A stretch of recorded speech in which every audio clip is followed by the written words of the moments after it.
শরীয়তপুরের জাজিরায় চলছে পদ্মা পাড়ের মাটি বিক্রির মহোৎসব। অভিযোগ আছে বিক্রি হওয়া এসব মাটি যাচ্ছে ইটভাটা সহ এলাকার প্রভাবশালীদের বাড়িতে। তাদের বিরুদ্ধে কথা বললে উল্টো মামলার ভয় দেখাচ্ছে চক্রটি। মাটি বিক্রি বন্ধ করতে কঠোর অভিযান চালানোর কথা জানিয়েছে স্থানীয় প্রশাসন। বিধান মজুমদার অনির পাঠানো তথ্য ছবিতে বিস্তারিত ডেস্ক রিপোর্টে।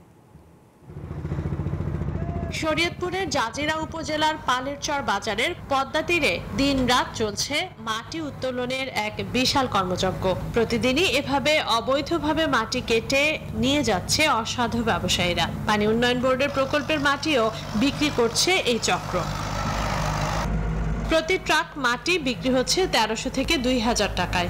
অভিযোগ আছে এর পেছনে আছেন রাজনৈতিক নেতা এবং ঠিকাদারি প্রতিষ্ঠানের কর্মকর্তারা। প্রতিবাদ করলে উল্টো হামলা মামলার হুমকি দিচ্ছে চক্রটি। প্রায় ১ মাস যাবত এই মাটিগুলো কাটতেছে, কেউ যদি বাধা দিতে আসে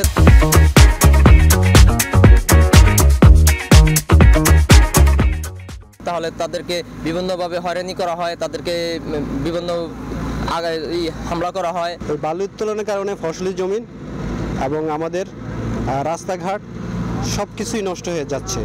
আর্মি ইঞ্জিনিয়ারিং কর্পোরেশনের যে ঠিকাদারি প্রতিষ্ঠান, এই প্রতিষ্ঠানের যে ম্যানেজার তিনি সহ ওখানে যারা আছে তারা আমার উপর একটু ক্ষিপ্ত হয় এবং তাৎক্ষণিকভাবে আমি ওখান থেকে চলে আসি। পরবর্তীতে জানতে পারি আমার নামে একটা অভিযোগ দায়ের হয়েছে। মাটি বিক্রির কথা অস্বীকার করে পানি উন্নয়ন বোর্ডকে সহায়তা করছেন বলে জানান ঠিকাদারি প্রতিষ্ঠানের ওই অভিযুক্ত কর্মকর্তা। এই মাটির ব্যাপারে আমরা পানি উন্নয়ন বোর্ডে জানাইছি যে আমরা এত মাটি, এই যে এখানে মাটি প্রায় ১৫ লাখ মাটি, এই মাটি আমরা কোথায় রাখবো? বলছে আপনারা মাটি যেভাবে হোক সরাইয়া এরপর তো আমাদের কাজ করতে হবে। আমরা যদি প্রমাণ পাই, আমার বগল ২ জন মানুষ আনেন, যদি প্রমাণ হয় আমার যে বিচার শাস্তি সরকারি মাটি অবৈধভাবে বিক্রি করলে কঠোর ব্যবস্থা নেওয়ার কথা জানিয়েছে উপজেলা প্রশাসন। আমরা ইউনো এবং এসল্যান্ডকে জানাইছি এবং তারা এটার উদ্যোগ হিসাবে ওই কাজ বন্ধ রাখছে এবং ২টা এক্সকেভেটর পর্যন্ত ভাঙছে।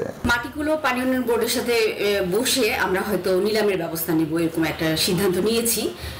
আর কেউ যদি এই ধরনের মাটি অপসারণের কাজ ভবিষ্যতে করে তাহলে আমরা তার বিরুদ্ধে আরো কঠোর ব্যবস্থা নিব। অবাধে নদী পাড়ের মাটি বিক্রি করায় হুমকিতে ফসলি জমি, ঘর বাড়ি সহ বিভিন্ন প্রতিষ্ঠান। আর সরকারি প্রকল্পের মাটি অবৈধভাবে বিক্রি হওয়ায় রাজস্ব হারাচ্ছে সরকার।